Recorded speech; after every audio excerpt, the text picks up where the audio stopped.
we kind of flirted all day with that 3,000 mark in the S&P, which really is more of a psychological thing, but relevant. I would point out at the highs on Friday afternoon, before we got the confirmation of what was in the trade truce, the S&P was at 29.93. We lost 1% over the course of 2 days, essentially got it back.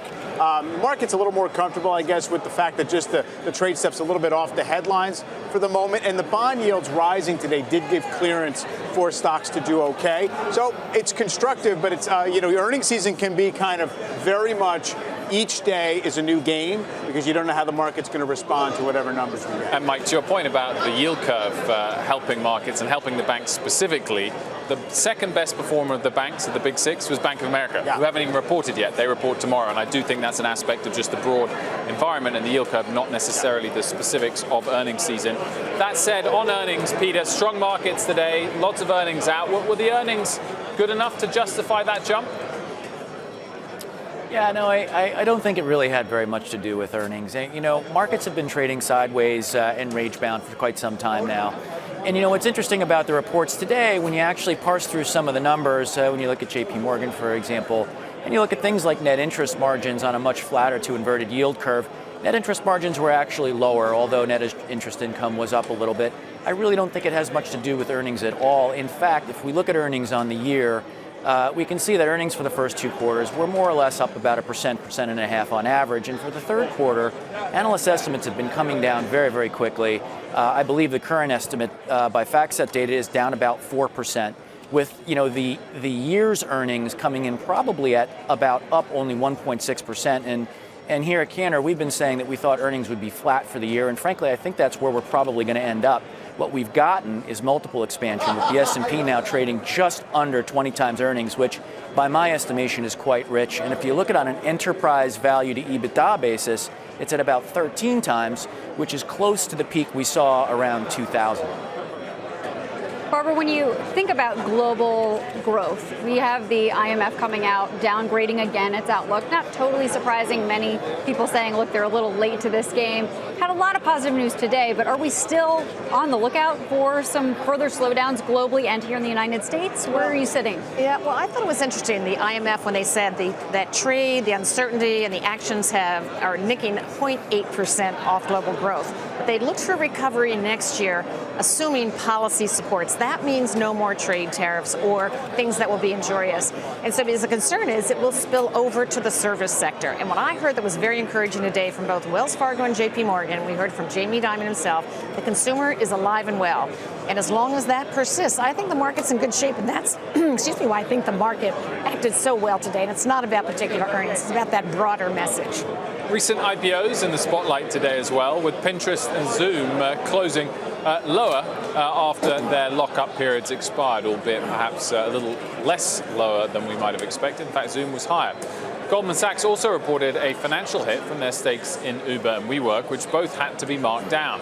BlackRock CEO Larry Fink appeared on CNBC earlier today and was asked what message we should take from some of the recent IPO stumbles.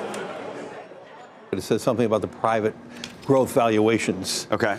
I think that's the bigger issue. This is why I believe in public markets. The public markets, it's harder to hide. Reality is shown every 3 months, and this is why having that public exposure and transparency is the best outcome for all companies to continuously One of the things that's so interesting. Peter, what do you make of the whole IPO debacles that we've had in the last sort of 3 to 6 months, and whether or not there are signs of read across for the public markets? Yeah, no, I think there is a read-through, and clearly the unicorn effect is something that we've been watching for quite some time. And I think the failure of certain IPOs to price well and perform well in the public markets, as well as the failures of others to come to market, clearly mean that investors are a bit more discerning now than they have been in the past. And yes, we're seeing in very high valuations in private markets. But as I just pointed out, public market valuations aren't exactly cheap anymore either, especially when you look at them on a risk-reward basis. To me, what's supporting public market valuations right now is the rotation into U.S. equities and this hope that the U.S. consumer can continue to sustain the U.S. economy.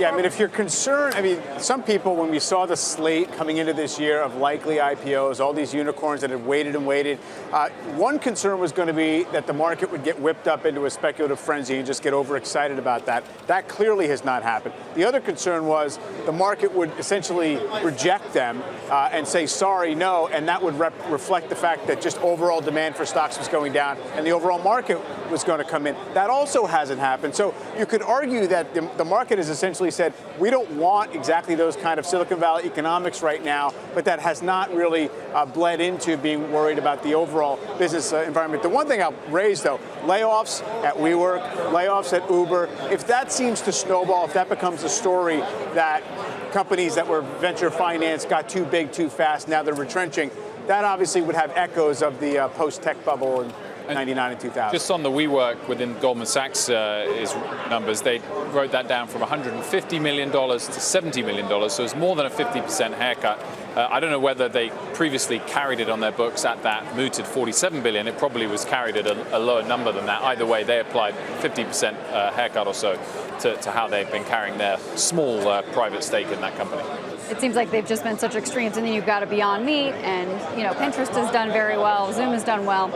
Extremes. Well, let's get back to Bob Pisani. He's got stocks in today's winner's circle. Hi, Bob. And just remember, 1% from a new high, and we were powered from decent earnings. We talked a lot about JP Morgan. Didn't talk much about Charles Schwab. They had a very, very nice beat, moved up 5%. Remember, a lot of concerns about when they went to zero commissions. That stock's just off a 3-year low, but a good day for them. Elsewhere, we are waiting for a broader breakout in the markets. We've had a half a dozen superstars this year that have broken out. JP Morgan with the great earnings today. Among them, that's a new high. But Home Depot is another good example. This has consistently been on the new high list almost every day for the last couple of months.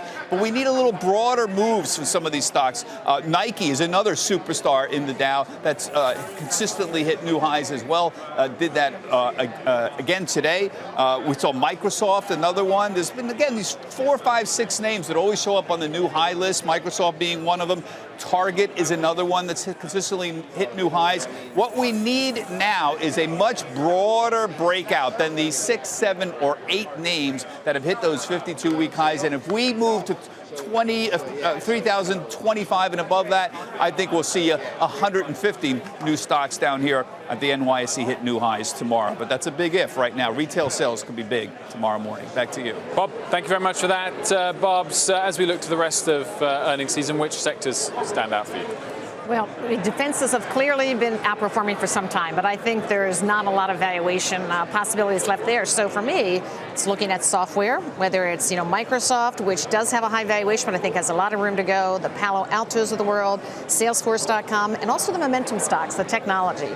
You have Amazon, Facebook, Google. I think it might be getting time for these stocks to move forward. It's been now about 6 weeks they've been down, money has rotated out, and with the constructive tone of the market, could be time. How about some of these retail names you talked about? As long as the consumer holds us up, is that a way to play? Yes. But again, there's a real bifurcation, like we're talking the IPO market. There's the Lululemons, the Walmarts, the Costcos, Nikes. Those are names you want to be in. The rest, and there's a whole bunch that you could just be short, because they're going to be going out of business. Peter, quick final thought. Do you use these 3,000 levels on the S&P 500 as a chance to take profits?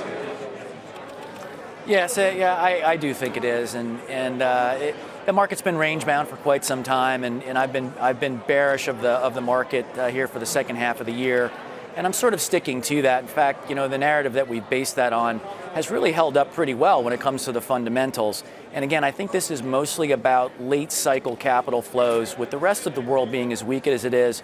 Really, the S&P is one of the few places that investors can go for yield with, $15 or so trillion of negative yield. It's that and U.S. high yield, and I think that's what's really driving the bus here.